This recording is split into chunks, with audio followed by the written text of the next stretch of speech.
अस्सलाम वालेकुम friends, everyday science YouTube channel की एक नई वीडियो में मैं आप लोगों को खुशामदीद कहता हूं। फ्रेंड्स, आपने ऑब्ज़र्व किया होगा कि जब हम किसी आम सी देगची में खाना पकाते हैं तो खाना तैयार होने में काफ़ी देर लगती है, जिससे बहुत सा ईंधन भी ज़ाया होता है। लेकिन अगर हम वही खाना प्रेशर कुकर में पकाते हैं तो वो जल्दी तैयार हो जाता है। इससे ना सिर्फ टाइम की बचत होती है बल्कि काफ़ी सारा ईंधन भी बच जाता है। क्या आपको मालूम है कि प्रेशर कुकर में खाना आम बर्तन की निस्बत जल्दी क्यों पक जाता है? इसकी वजह जानने से पहले अगर आप हमारे चैनल पर नए आए हैं तो इसे सब्सक्राइब कर लें ताकि आपको ऐसी वीडियोस की अपडेट्स मिलती रहें। प्रेशर कुकर की वर्किंग को जानने से पहले आपको पानी की बॉयलिंग और प्रेशर के दरमियान अलग को समझना पड़ेगा। प्रेशर कुकर में खाना पकाने के लिए पानी एक अहम जुज़ है। अब इस पानी को बॉयल करने के लिए हमें एनर्जी मुहैया करनी पड़ती है। इस एनर्जी की वजह से पानी उबलना शुरू हो जाएगा और बुहारात में तब्दील होना शुरू हो जाएगा।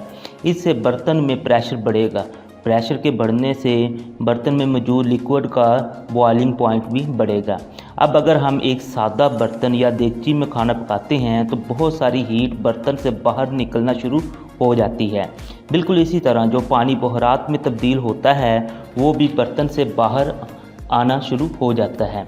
यही वजह है कि खाने को पकने में ज़्यादा देर लगती है। अब हम प्रेशर कुकर की बात करते हैं। प्रेशर कुकर एक मुकम्मल सील बर्तन होता है।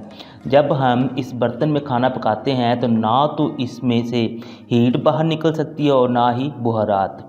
प्रेशर कुकर में जब पानी का टेम्परेचर 100 डिग्री सेल्सियस होता है तो वो बुहारात में तब्दील होना शुरू होता है। ये स्टीम प्रेशर कुकर में रहती है और इससे बाहर नहीं निकल सकती है। इससे प्रेशर कुकर में प्रेशर बढ़ना शुरू हो जाता है।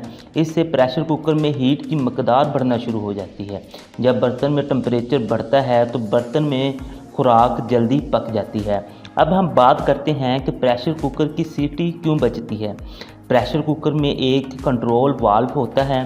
जब प्रेशर कुकर में स्टीम की मकदार में एक हद से ज़्यादा इजाफा होता है तो ये कंट्रोल वाल्व ऑटोमेटिकली ऊपर उठता है। इससे बर्तन में जो अजाफी स्टीम होती है वो बाहर निकलना शुरू हो जाती है। इससे एक ख़ास किस्म की साउंड पैदा होती है जिसे हम प्रेशर कुकर की विस्लिंग साउंड कहते हैं। दोस्तों, उम्मीद है आपको आज की ये वीडियो पसंद आई होगी। वीडियो पसंद आए तो इसे लाइक करें, इसे अपने दोस्तों के साथ शेयर करें और हमारा चैनल लाजमी सब्सक्राइब कर लें। Thanks for watching. अल्लाह निगहबान।